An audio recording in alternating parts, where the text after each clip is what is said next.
This is Feli. This is Frank, my puppy. And today we have a story for you. Today we will read you The Queen Bee from Grimm's Fairy Tales. And Feli will show you something about the Queen Bee. The Queen Bee. Two king's sons once started to seek adventures and fell into a wild, reckless way of living and gave up all thoughts of going home again. Their third and youngest brother, who was called Whitling and had remained behind, started off to seek them. And when at last he found them, they cheered at his simplicity in thinking that he could make his way into the world, while they, who were so much cleverer, were unsuccessful. But they all three went on together until they came to an anthill, which the two eldest brothers wished to stir up, that they might see the little ants hurry about in their fright and carrying off their eggs. But Whitling said, "Leave the little creatures alone. I will not suffer them to be disturbed." And they went on further. And they went on further until they came to a lake, where a number of ducks were swimming about. The two eldest brothers wanted to catch a couple and cook them. But Whitling would not allow it and said, "Leave the creatures alone. I will not suffer them to be killed." And then they came to a bee's nest in a tree, and there was so much honey in it that it overflowed and ran down the trunk.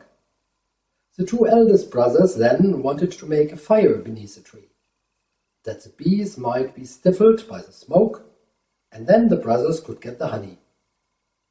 But Whitling prevented them, saying, "Leave the little creatures alone. I will not suffer them to be stifled." As the last three brothers came to a castle, where there were in the stables many horses standing, all of stone, and the brothers went through all the rooms until they came to a door at the end of the secured with 3 locks, and in the middle of the door was a small opening through which they could look into the room. And they saw a little grey-haired man sitting at a table. They called him out, once, twice, and he did not heed.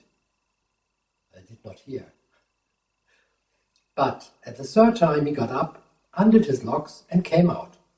Without speaking a word, he led them to a table, loaded with all sorts of good things. And when they had eaten and drunk, he showed them each their bedchamber. The next morning the little grey man came to the eldest brother, and beckoning him, brought him to a table of stone, on which were written 3 things directing by which means the castle could be delivered from his enchantment. The first thing was that in the wood, under the moss, lay pearls belonging to the princess, 1,000 in number, and they were to be sought for and collected. And if he who should undertake the task had not finished it by sunset, if only 1 pearl would be missing, he must be turned to stone. So the eldest brother went out and searched all day, but at the end of it he had only found a few hundred. Just as was said on the table of stone came to pass, and he was turned into stone. The second brother undertook the adventure the next day, but it fared with him no better than with the first. He found 200 pearls and was turned into stone. And so at last it was Whitling's turn, and he began to search in the moss, but it was very tedious business to find the pearls, and he grew so out of heart that he sat down on a stone and began to weep. As he was sitting thus, up came the Ant King, with 5,000 ants, whose lives had been saved through Whitling's pity. And it was not very long before the little insects had collected all the pearls and put them into a heap.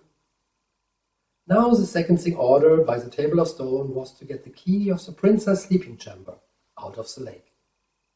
And when Whitling came to the lake, the ducks, who lived here, and he had saved them, came swimming and dived below, and brought up the key from the bottom.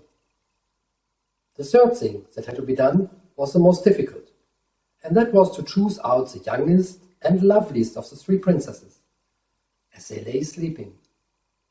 All bore a perfect resemblance to each other, and the only difference is this, that before they went to sleep, each one had eaten a different sweetmeat. The eldest, a piece of sugar, the second, a little syrup, and the third, a spoonful of honey. Now the queen bee, of those bees that Whitling had protected from the fire, came at this moment, and trying the lips of all three, settled on those of the one that had eaten honey. And so it was that the king's son knew which to choose. Then the spell was broken. Everyone awoke from stony sleep and took their right form again. And Whitling married the youngest and loveliest princess and became king after her father's death. But his two brothers had to put up with the two other sisters. And was that a nice story? Yes. You like it? Yes. Hey, that's good. All right, then thank you for watching and listening, and till the next time.